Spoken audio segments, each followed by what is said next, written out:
उत्तर प्रदेश सरकार के deputy CM Keshav Prasad Maurya की ये तस्वीरें दिल्ली के संसद भवन की हैं। संसद भवन के परिसर में पीएम नरेंद्र मोदी से मुलाकात और राजनीतिक मुद्दों पर गहन चर्चा करते हुए ये शख्स उत्तर प्रदेश के डिप्टी सीएम केशव प्रसाद मौर्य हैं। मौका निकाय चुनाव की तैयारियों का है, जिसे लेकर केशव मौर्य और पीएम नरेंद्र मोदी के बीच खूब सारी बातचीत हुई है। सोमवार को पीएम नरेंद्र मोदी से मिलने पहुंचे केशव प्रसाद मौर्य ने यहां पर पीएम से निकाय चुनाव से लेकर लोकसभा चुनाव तक के बारे में चर्चा की है।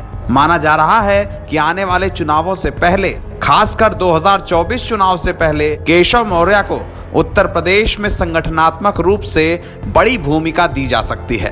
2017 के चुनाव से पहले उत्तर प्रदेश में बीजेपी के प्रदेश अध्यक्ष बनाए गए केशव प्रसाद मौर्य के ऊपर इस बार कई बड़ी जिम्मेदारियां होने वाली हैं। सबसे बड़ी जिम्मेदारी उस नॉन यादव ओबीसी वोट को अपने पाले में करने की होगी, जो बीजेपी का कोर वोट बैंक कहा जाता है। केशव प्रसाद मौर्य का राजनीतिक रसूख क्या है, उसे इस बात से समझ लीजिए कि उनके चुनाव हारने के बावजूद बीजेपी ने उन्हें उत्तर प्रदेश की सरकार का डिप्टी सीएम बनाया था। अब पीएम नरेंद्र मोदी से केशव मौर्य की मुलाकात भी ऐसे माहौल में हो रही है जिस वक्त उत्तर प्रदेश की राजधानी लखनऊ में निकाय चुनाव को लेकर अहम बैठक हुई है।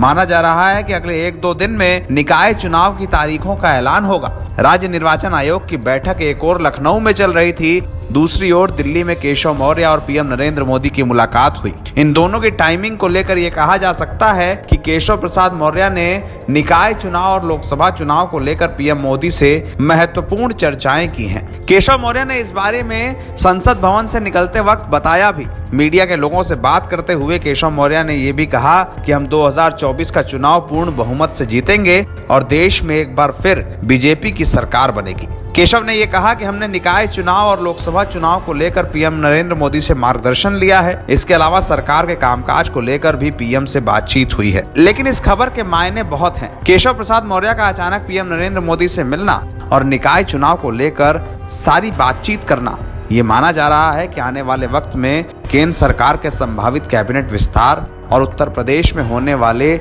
निकाय और लोकसभा चुनाव को लेकर केशव मौर्य से फीडबैक लिया गया है। केशव मौर्य उन नेताओं में जाने जाते हैं जो लंबे वक्त से बीजेपी के लिए संगठन और सरकार दोनों जगहों पर काम कर चुके हैं। ऐसे में उनके अनुभव का लाभ बीजेपी को मिलेगा, ये बात तय है। केशव का दिल्ली जाना सिर्फ यूं ही एक दौरा नहीं है। केशव के पीएम मोदी से मिलने के कई मायने हैं। इन मायनों का यथार्थ क्या होता है वो आने वाले वक्त में पता चलेगा। लेकिन ये बात जरूर है कि 2024 में उत्तर प्रदेश के इस पिछड़ी जाति के चेहरे की भूमिका अहम होगी। एनबीटी ऑनलाइन की रिपोर्ट।